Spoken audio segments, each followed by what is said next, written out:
What's up, my Pottery Speak fam? We are making Stanley cups today. So I had this idea and I thought it was just so stinking fun. So first things first, we have to get our calipers, and this baby has to fit in my cup holder. So I'm measuring my cup holder to get started. Don't mind my car. Yes, she's messy, okay? We're gonna bring this back, and we are not going to let this little caliper move because I need this exact measurement later on. So we're going to put this down and leave it there. We're not going to mess with it. All right, you guys, let's get to throwing. So I've got my bat. We're going to put this baby on there. And you guys, I did not measure how much clay. I honestly had no idea because this is my first time ever making a Stanley mug. So it was a guessing game. And I'm just throwing a pretty good amount of clay because I need it pretty tall. So we're going to get this centered. And if you guys want to really learn how to center, be sure to check out my centering video. I will link it in the corner over here. And then we're going to push this down until we get to our hockey puck. All the way. And then we're going to open. You don't want to push down until you're completely centered. I cut out a lot of that centering because it's a lot of clay and it took a hot second. So I don't want you guys to have to sit here and just watch me center the entire clip. I want to show you guys everything else. So we're going to check our thickness. And we needed about 1/4 of an inch. Very important. We want to make sure our thickness is very good for this. And then we're going to compress after we open. So we got this baby opened. We're going to grab our calipers because we need to know exactly how wide we can go. If we go any wider, it's not going to fit in our cup holder and we don't want that. So now we are going to compress, compress, compress. And we're going to start our donut pull. So my thumb is at the base of that piece. My sponge is wrapped all the way around my rim, and we're going to pull this up and in. Up and in is the key here because we really want to make sure that it gets really tall. So anytime we do a vase or anything a little bit taller, we are pulling up and in. We're making little volcanoes, you guys, because we want to make sure to not pull it out. We're not creating bowls. It's really hard once you pull something out to pull it back in. It overstretches that clay, and then it makes that clay really weak.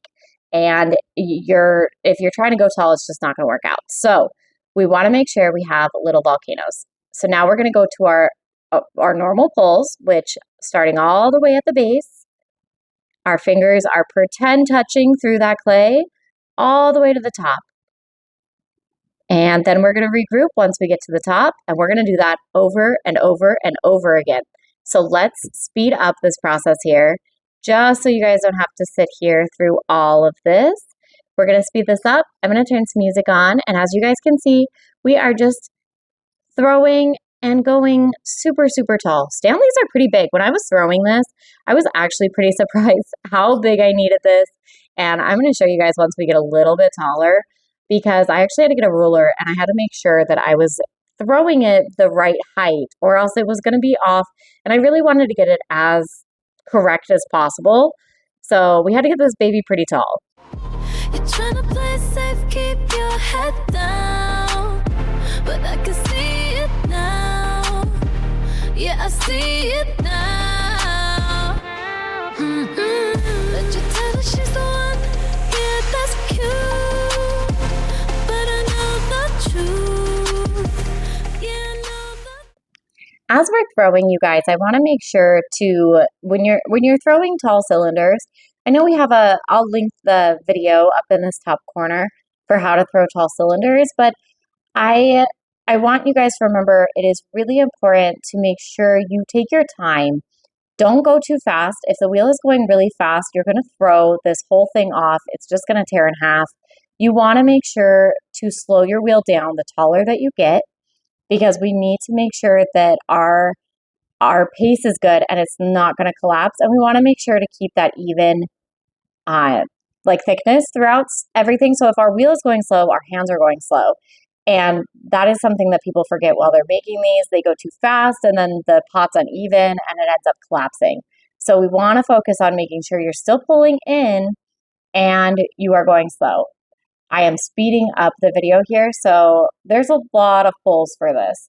You guys can see this guy's getting pretty stinking tall. So I'm going to do my little pottery lean, and I'm going to mark with my finger where I think I want the little bulge to start. And as I said at the beginning of this video, you really want to make sure that you have perfectly straight lines for this. So I'm going to use a tool. It took me a second to figure out which tool I wanted, but I'm going to use my yellow rib. I love this tool. It is one of my favorites, and it's got a great straight edge just to get me started. The wooden one was a little bit too strong. I need a little bit of flexibility. So I'm just using that little straight edge just to get that bottom there to kind of see where I would like to start the movement. So, because with a Stanley, it kind of bulges out at that top. So I'm taking my inside fingers and I'm just pushing out that bulge, and I'm using my sponge as a guide to make sure I'm not pushing too hard. We don't want to lose it now. We got it this tall. We want to make sure that we are on top of it, and we are very, very, very careful here. And all I'm doing is I'm doing a pull right from that bulge. So we are just creating that little, I don't know what to, like, I don't want to just keep calling it a bulge, but that little indent there, we want to make sure that that has a pull. And then I'm going to get rid of this skirt here. This needs to be perfectly straight, and we don't need to trim this later. We're just going to trim it now. So I'm using this knife tool here. It's got one of my favorite, I have a few different knife tools that I love. This one is one of my go-tos because of how sharp it actually is.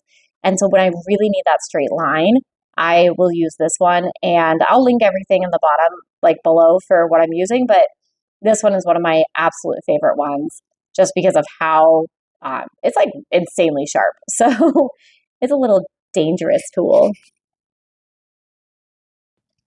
And I am being a little bit nitpicky with how clean I want this, just because there's going to be trimming and I don't want to have to trim off a lot. I really want that straight edge really clean right now before we go into trimming. Trimming should be pretty fast and simple for this guy because our walls are going to be nice and even.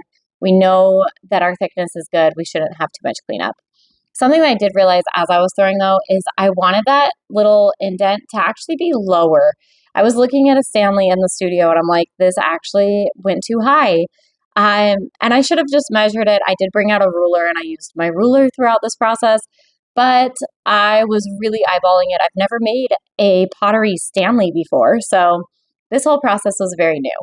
So now I need to make sure that the top part is straight. So I'm going to use that wooden rib here, and I'm going to very, very carefully spin my wheel and use that little wooden tool as a straight like guide for me to push this in to make sure I get that top part perfectly straight. And it is working. Like, look at that. It is starting to look like a Stanley. I was so happy with this. I'm going to end up making more just because they were fun. And I think it would be fun to have a whole line of a whole bunch of different colors, like a purple one, a pink one, a blue one, and my own little pottery versions of Stanleys, just because they're stinking fun. So let's move on to the process of trimming. I already have my Giffin grip all ready, and I need to grab everything. So I let this guy sit. It's leather hard, so it's perfect to trim. And I have a Giffin grip. We have different little feet for the Giffin grip, and I'm going to find the right size. I was going to check my thickness, but honestly, I did not. It's really tall, so I just did a tap test on the bottom to make sure I'm not too thin. And I'm going to get this Giffin grip all set up, make sure it's on there properly, and we're going to just very lightly trim the sides of this. I always, even when I'm trimming, my hands are touching. So my elbows are down, my hands are touching, and look how beautiful these ribbons are. I just thought it was the perfect trimming consistency, so I was really happy with this. It ended up being really nice and just perfectly. I love when you get pottery. I call them ribbons. I don't know what other potters call them. Little trimming curls, little chocolates. I don't know. I just think they're cute and just super fun. So I'm barely touching the bottom of this pot, and I'm just getting it so it's all nice and flat. Whenever you trim, you always kind of want the middle part to be a little indented. So then it's not wobbly. So when I don't check my thickness and I'm not messing with the base too much, I always do make the middle point a tiny bit like more indented than the edges. And that just makes it so it's not going to, you're going to set it down and it's not going to wobble. We don't want a wobbly base. We don't want a wobbly cup. This cup is huge. We want to really make sure we have a very sturdy pot. We don't want it to go anywhere. And I really do believe our tools are our best hands. I'm using my red rib because it's more moldable, and I really want to get that very beautiful, smooth Stanley look.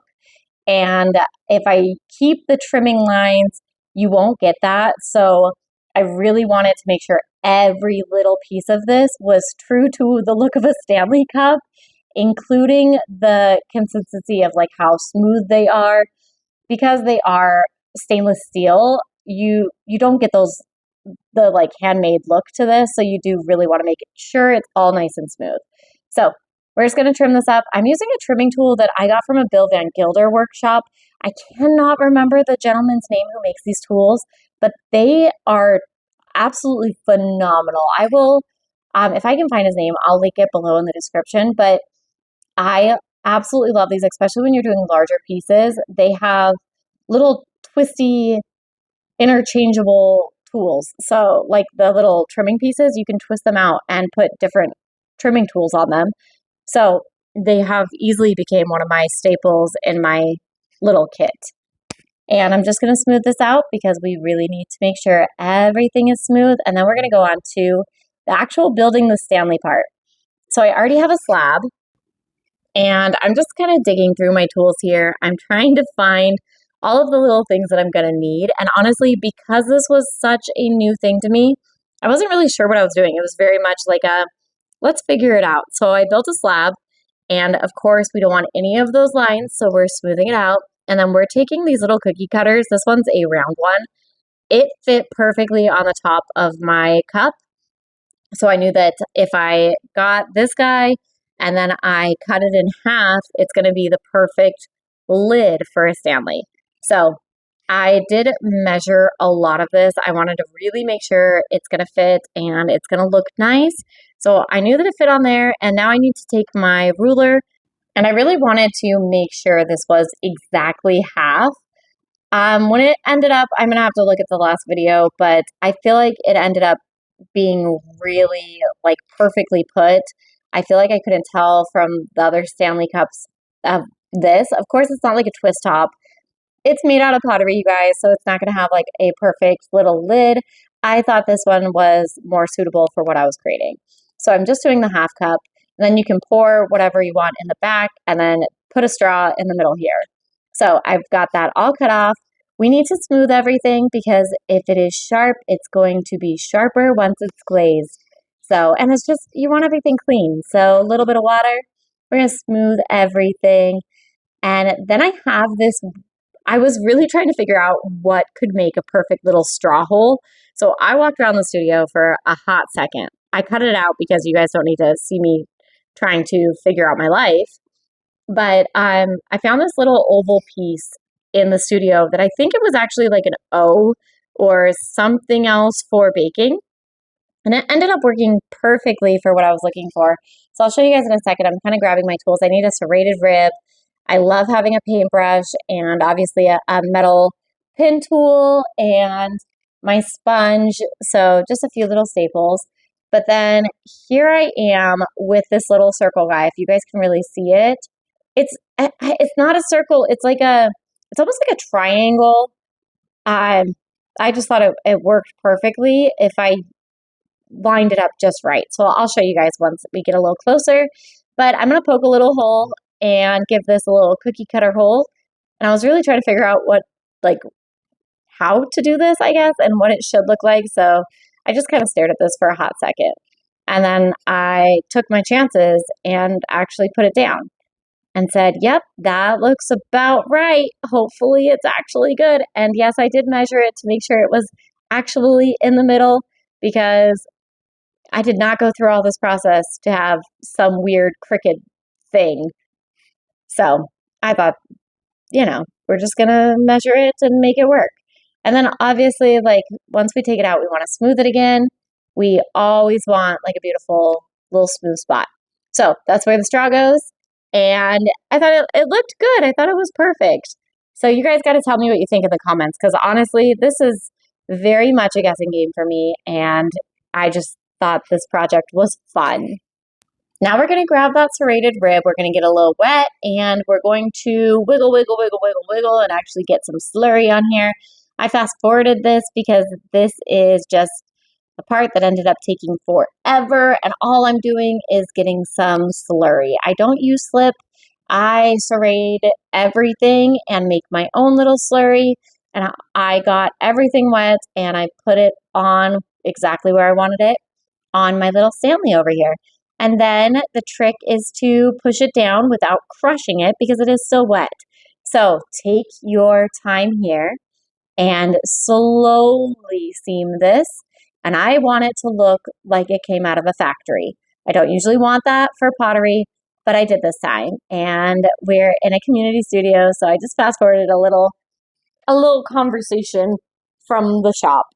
And we're going to zoom in here because I really want to show you guys a few little tricks to make sure that your seams are properly connected and it's not going to crack later. So let's get a little closer. I'm using my red rib and I am really seaming this. As I'm going, you guys will see in just a second, I'm going at an angle. I am not just I'm not just pushing this in. Everything is going at an angle. And that's going to make it so I'm taking the clay from the top and I'm really filling that in. If you just go straight down, you are wasting a lot of clay that could be used to really seam. And I just find that this way works a lot better for me. And I have not ever had any issues if I go at an angle. If I go straight, I always run into some sort of weird issue where you can see the seam or something happens. And here, I want you guys to really pay attention to even the inside. You guys can see that it is not properly sealed right there and it's kind of indented. Doesn't look that great. I can't physically get my fingers in there. So this purple paintbrush is my all-to go-to favorite thing. And I'm just seaming that inside. And then we're going to run to the extruder, which if you guys use an extruder, you know how much of pain this is. And you guys see my space, like how tight this is. It looks a little different now in our studio, thankfully, because this was my nightmare and I use the extruder all the time. So I'm just extruding a bunch of pieces to make sure that I can make a handle. I wanted to use the extruder because it produces the perfect straight lines, so the consistency is there. Because we want to look like this came out of the Stanley factory, it almost needs to look like it is like that mass-produced kind of style. So we need exact angles, exact perfect sizes, which means that the ruler has to come out. And I am measuring the side of the cup, and then I'm cutting off exactly how much waste there was, and then I'm going to create about, I believe I did like a ½ inch to a 1 inch little pop out. You don't want it to be super huge because obviously the handle's already super big, but you do want to make sure that it is a good enough amount to put your hand in. I don't think I've ever grabbed a Stanley and had issues with my hands fitting, but I have really small hands. So I'm not really sure how that works for everybody else. And I'm just kind of letting them sit for a second. And then let's get up and personal. I already scored these and we're going to attach. If you guys look actually in the one in the back, I actually added a tiny piece of clay to really stabilize the top of that handle. I didn't want it to sink and I couldn't put these upside down or like lay them in some sort of way. Like sometimes potters will flip them up so the handles stay good, or they'll put little squishies or something in there. I need something to reestablish that it wasn't going to fall. So I put that little piece of clay and now they've been bisqued, and let's glaze these. I really wanted to spray glaze. I only have a mouth atomizer, and you guys don't judge me because I about had a heart attack out here doing this in like almost 100-degree weather. As I'm blowing with this, trying to keep it even, I had studio members coming outside saying, "What the heck are you doing, you crazy girl?" because it's hot. But this is my favorite way to do it. I love sprayed glazes, and we don't have a spray booth yet, so it is what it is. We make do. And here is our final result. and I think that it looks perfect. You guys, I'm so happy with how this turned out. What do you guys think? You guys let me know. Does it look like a Stanley? And should I make them in like 5 different colors and then do a little mini launch? Because how fun would these be? I just love them. So be sure to like, comment, and subscribe. We'll see you in the next video.